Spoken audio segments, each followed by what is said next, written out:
Buenas tardes a todos. Antes que nada, quiero agradecer al doctor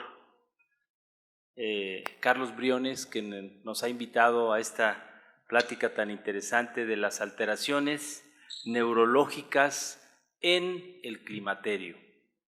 Me parece realmente muy importante que estos temas sean tocados desde el punto de vista neurofisiológico, porque cada uno de los eventos que sufre precisamente el paciente con este problema de declinación hormonal repercute en el comportamiento neuroconductual de la mujer.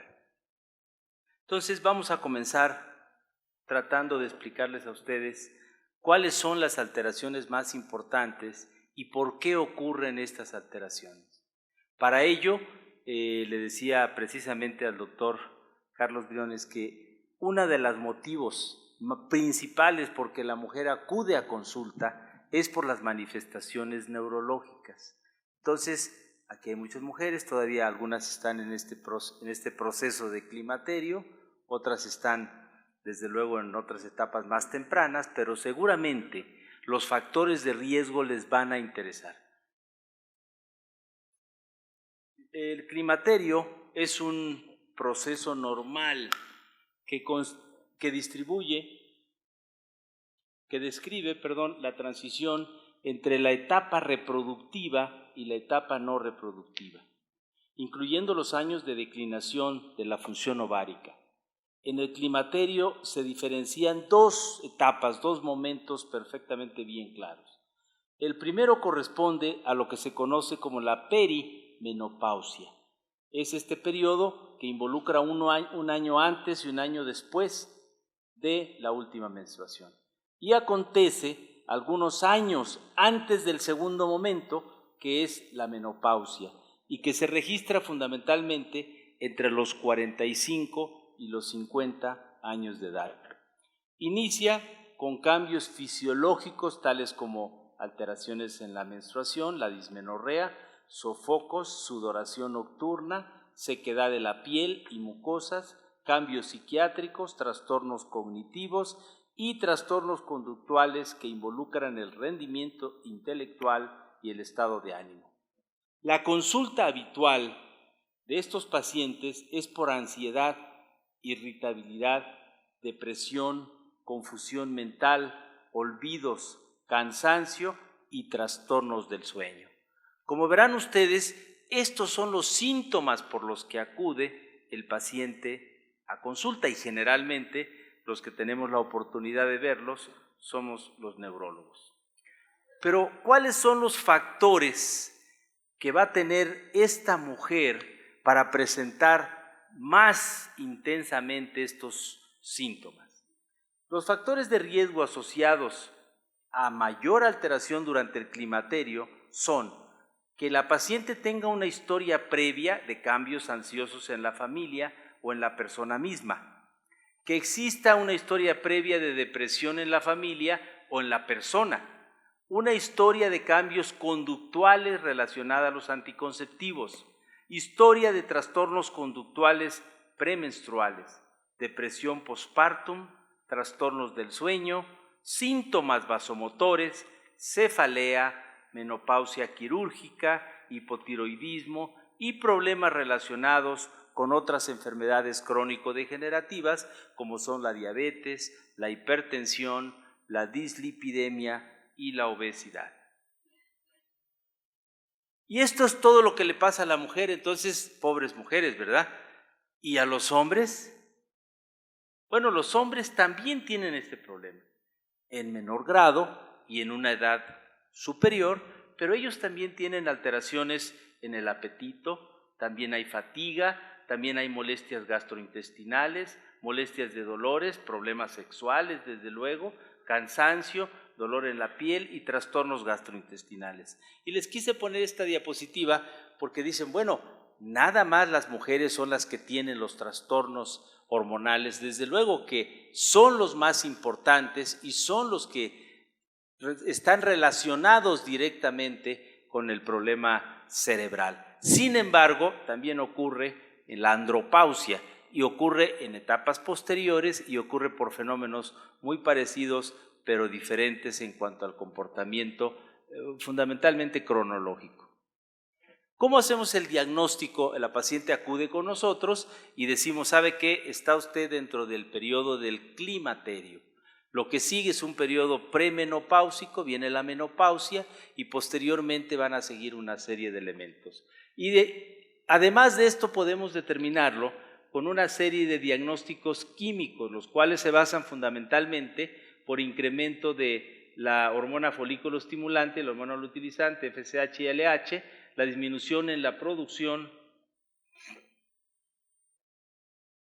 de la inhibina B, un dímero glucoproteico que suprime la producción de FSH, la disminución de los estrógenos, de los tres, el más importante, el 17 beta estradiol, además de la disminución de la progesterona. Este diagnóstico bioquímico nos dice efectivamente el paciente está en este periodo y explica la mayoría de los síntomas que tiene o que le aquejan. Estas alteraciones hormonales se han relacionado con el incremento del estrés oxidativo a nivel sistémico, pero fundamentalmente a nivel cerebral, donde existe más del 90% de los receptores a esteroides, lo que favorece alteraciones en el sistema vascular, un problema inflamatorio en el endotelio y una falta de regulación de las metaloproteinasas, las citoquinas proinflamatorias que favorecen la aterogénesis y los cambios en los vasos sanguíneos a través de esta estructura que platicaba ahorita el doctor de León precisamente, que es el glicocáliz y el endotelio vascular. La etiopatogenia de estas alteraciones fundamentalmente se debe a cambios producidos recientemente bien demostrados por el estrés oxidativo y la disminución de la producción de los estrógenos.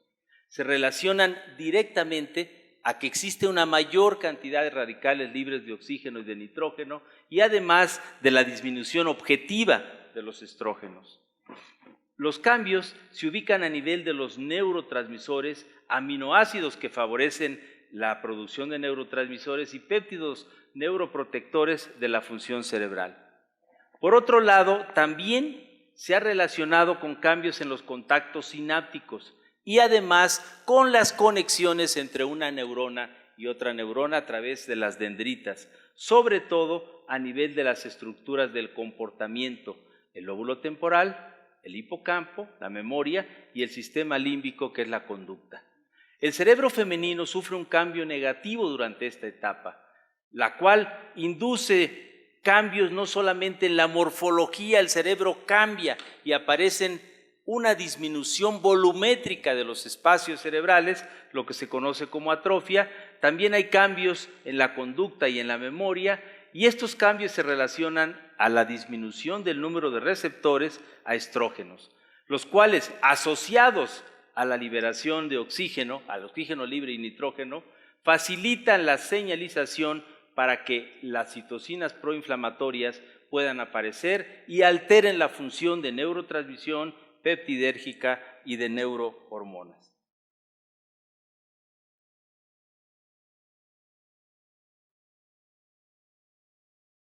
Esto es muy importante porque decimos, bueno, ¿qué es exactamente lo que le pasa a la paciente? ¿Cómo se pueden explicar todas estas alteraciones? Bueno, hay sitios en el cerebro que son más susceptibles de tener una relación directa en los receptores a estrógenos, a esteroides y a la neurotransmisión involucrada con estos estímulos. Entre ellos están lo que conocemos como el sistema límbico. El sistema límbico son una serie de estructuras cerebrales que involucran los núcleos grises centrales por un lado, el mesencéfalo, el lóbulo temporal, y del lóbulo temporal particularmente el hipocampo y todas las estructuras que están por arriba del cuerpo calloso. Esto nos permite que el paciente tenga varias alteraciones, por ejemplo, en la conducta, en la irritabilidad, en los trastornos motores y en ese límite tan especial que se tiene para resistir una serie de agresiones. El paciente tiene una una gran dificultad para resistir situaciones emocionales que tenga que aguantar, sino rápidamente su impulsividad no le permite. ¿Por qué no le permite? Porque existe una gran alteración en los neurotransmisores que controlan la impulsividad, fundamentalmente la dopamina, fundamentalmente todo el circuito mesio-basal del cerebro, donde hay un núcleo productor de acetilcolina que se conecta con toda la red cerebral para producir alteraciones en los neurotransmisores, falta de la liberación de los mismos, falta de control en la impulsividad, y el paciente generalmente favorece su irritabilidad y cambios de humor. Vamos a resumirlo de la siguiente manera. Los estrógenos en condiciones normales aumentan los receptores para que haya un flujo sanguíneo cerebral y cerebeloso normal, lo cual permite un equilibrio, no solo en la conducta, sino en el comportamiento de la persona. Esto hace que se desarrolle a través de un metabolismo de la glucosa normal, como están viendo ustedes aquí, y hay otras alteraciones importantes que mejoran la actividad colinérgica y son clave para el aprendizaje y la memoria. Este es el equilibrio normal. Sin embargo, se conoce que la menopausia y el hipoestrogenismo resultante de la falla ovárica determina una reducción de la biodisponibilidad de los neurotransmisores, los que son base para dar entrada a todos los cambios que se presentan en esta etapa, como son la depresión y el deterioro en el rendimiento cognitivo, disminución de la adrenalina, acetilcolina, histamina, glutamato, aspartato, la 5-fenilalanina, la glicina y la taurina. Es decir, hay un cambio prácticamente en todas las estructuras. Esto es normal cuando el individuo tiene sus funciones hormonales normales. ¿Qué pasa? Bueno, en una función hormonal normal, lo que tenemos es que los radicales libres de oxígeno se mantienen estables, y para que estos radicales libres estén estables, permitan que la función neurotransmisión colinérgica, aminérgica y GABAérgica sea un papel regulador. Este papel regulador es un equilibrio para que exista una foliculogénesis normal, una maduración del ovocito, una luteólisis, una implantación, una embriogénesis y desde luego el embarazo. ¿Qué pasa en la menopausia y durante el climaterio? Bueno, aquí ya la situación cambia. Durante el climaterio lo que sucede es que aumenta los radicales libres de oxígeno y de nitrógeno, aumenta lo que se llama el estrés oxidativo. Al aumentar el estrés oxidativo, libera oxígeno y nitrógeno que permite pegarse a las membranas, entrar a la mitocondria y disminuir el metabolismo oxidativo. Esto aumenta el potencial redox, aumenta la cantidad de radicales que andan circulando directamente hacia el endotelio vascular, y esto permite que el individuo sufra lo que conocemos como envejecimiento. La célula no puede realizar sus actividades y empieza a fenecer. Vean ustedes aquí el radical libre en rojo, cómo hace que la célula envejezca en el caso de que los radicales libres estén controlados y un átomo esté sano. La parte del envejecimiento se conserva de características normales. Estas alteraciones en el estrés oxidativo hoy por hoy son las causantes del envejecimiento celular, y el envejecimiento celular en todos los sentidos, en los neurofisiológicos, en la piel y en las funciones orgánicas en general. Bueno, esto es importante porque van a ver ustedes que la panacea actual para explicar muchas de las patologías de las terapias intensivas, en el caso de Carlos, que está en una terapia intensiva de mujeres, ¿no? Una terapia intensiva ginecológica, gran cantidad de los problemas graves se detonan por el estrés oxidativo. En el cerebro, el traumatismo cráneoencefálico, gran cantidad del daño definitivo lo produce el estrés oxidativo. Muchas enfermedades neurológicas y sistémicas se producen por el estrés oxidativo, por el daño tan severo al endotelio. Ya hablaremos en alguna ocasión de todo lo que produce este estrés oxidativo, que son los radicales libres de oxígeno y de nitrógeno, lo que se conoce como el EROS, las especies reactivas de oxígeno, las especies reactivas de nitrógeno, y desde luego este radical libre no puede acomodarse. Para acomodarse necesita buscar dos radicales de hidrógeno para formar agua. No siempre esto es posible, entonces en el organismo se introduce al citoplasma celular, se llena rápidamente por el retículo endoplásmico, pasa a la mitocondria y disminuye el ciclo de Krebs. Al no tener energía, la célula empieza a disminuir su función. Cuando llega al sistema nervioso, por ejemplo, en el caso concreto de la demencia, deteriora la neurona y empieza a perder todos los contactos sinápticos y llega finalmente a la demencia. Entonces, el radical libre es importantísimo. ¿Cuáles son los radicales libres clásicos que ustedes y nosotros conocemos? El radical hidroxilo, el peroxinitrito, el anión superóxido, el peróxido de hidrógeno y el radical nitrilo. Todos estos tienen que ser bloqueados por mecanismos antioxidantes naturales, pero los mecanismos antioxidantes naturales no da tiempo a llegar a alcanzar ese control, esa homeostasis que requiere el organismo. Y no solamente deteriora la membrana plasmática, sino además entra al DNA, lo fractura, lo muta y cambia su contenido proteico para facilitar muchas veces tumores. Y por otro lado, va a las proteínas, las fragmenta y produce grandes alteraciones en el ensamble neuromuscular y neuronal. Esta situación la hemos estudiado mucho nosotros en el terreno endotelial, buscando todas las sustancias proinflamatorias en enfermedades que son por naturaleza oxidativas, como la diabetes. La diabetes es una enfermedad modelo para estudiar todos estos cambios que produce el estrés oxidativo. Y también para ver cuáles moléculas antioxidantes nos pueden servir para detener este envejecimiento y este daño celular tan importante. En la primera diapositiva, ven ustedes en el lado derecho, los efectos a nivel del sistema nervioso central. Fundamentalmente van al núcleo accumbens, que tiene que ver con la alimentación. La mujer, cuando llega a la etapa de climaterio, no tiene un control adecuado de la alimentación y la mayoría de ellas o sube de peso o baja de peso, pero no tiene un control adecuado. Por otro lado, el hipotálamo se estimula y hace que el individuo tenga una mayor acúmulo mayor deseos de alimentación. Pero no solamente afecta al sistema nervioso central, sino al tejido adiposo, al hígado, al tracto gastrointestinal y al sistema musculoesquelético. El daño fundamental está dentro de la luz endotelial, donde el estrés oxidativo marca todos sus radicales oxidantes, como decíamos, el peroxinitrilo, el radical hidroxilo, todos los demás.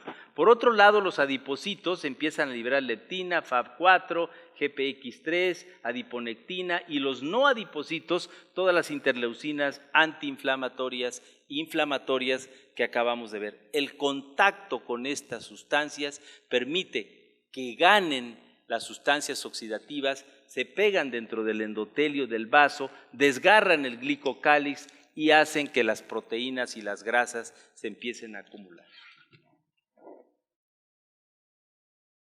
Esto, desde luego, es un modelo importante en la etapa de climaterio.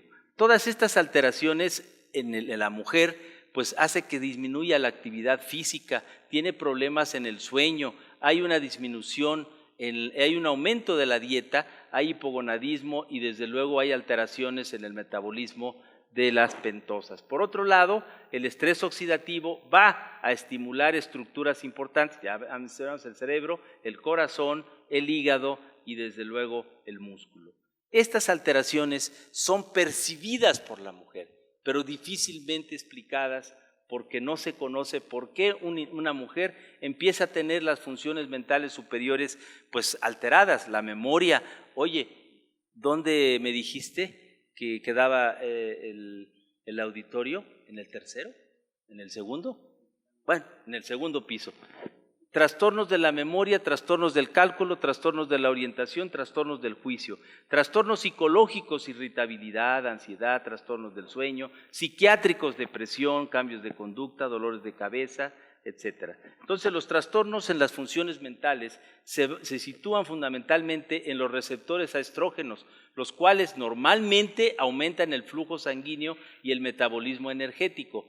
Esto se ve deteriorado porque los receptores a estrógenos ya se disminuyen de manera notable por la producción que empieza a disminuir, fundamentalmente en los núcleos que producen la acetilcolina y la dopamina, que es la encargada de manifestar ensambles y a organizarse en ensambles de aprendizaje y conducta.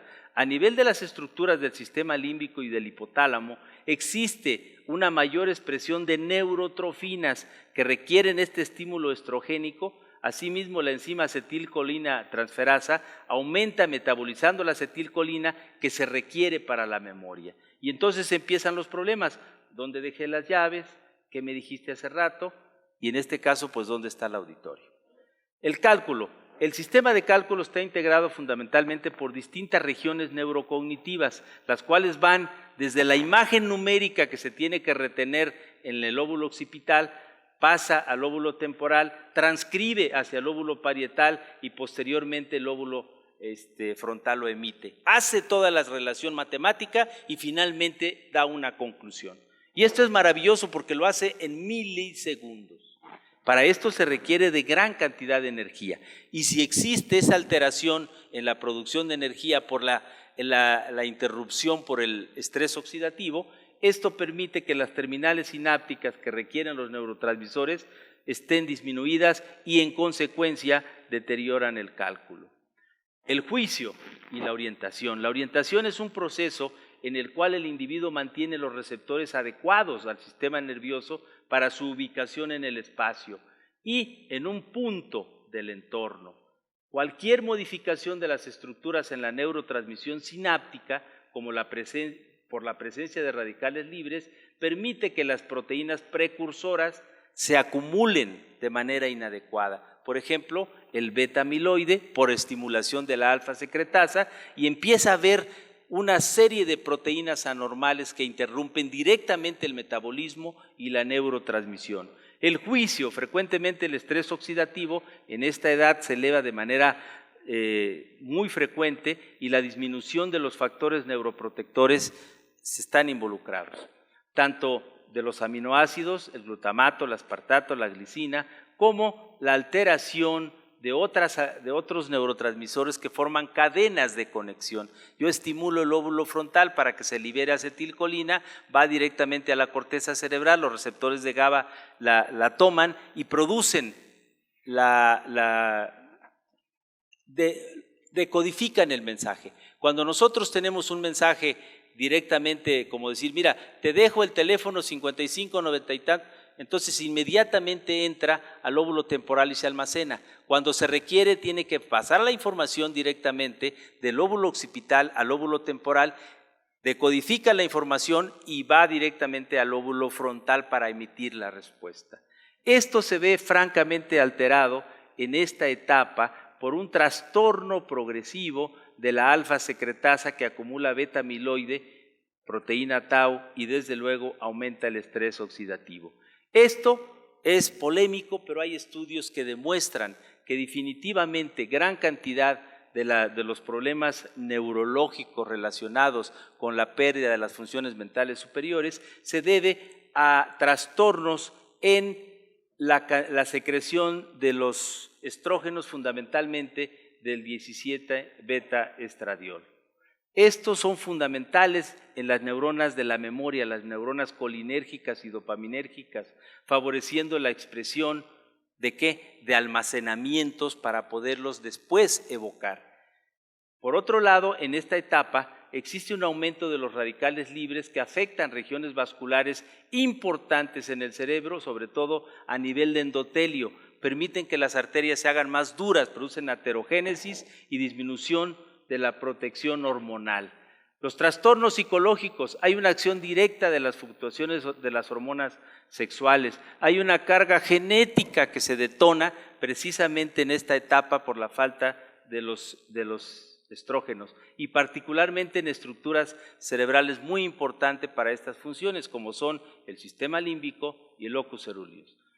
La parte no genómica de estas alteraciones en el climaterio se refiere a la disminución de los receptores a los neuroesteroides que modulan el carácter, el rendimiento cognitivo y el sistema GABA y colinérgico. De una manera,